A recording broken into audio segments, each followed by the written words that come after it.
আল্লামা সাঈদীর যখন রিমান্ড চলছিল, ভালো করে খেয়াল করেন, আল্লামা সাঈদীর যখন রিমান্ড চলছিল, একজন হিন্দু ভদ্রলোক রিমান্ডের জন্য গিয়েছে।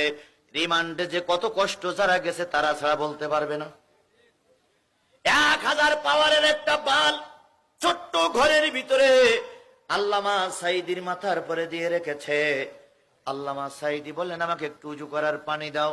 হিন্দু ভদ্রলোক উজু করার পানি দিলেন। উনি 2 রাকাত সালাতের নামাজ আদায় করলেন। 2 রাকাত নামাজ আদায় করলেন। নামাজে যেয়ে সুবহানা রাব্বিয়াল আলা বলে নিজের জীবনের সকল কৃতকর্মগুলো, ভালো মন্দ কাজগুলো মালিকের কাছে বলতেছিলেন সেজদার মাধ্যমে।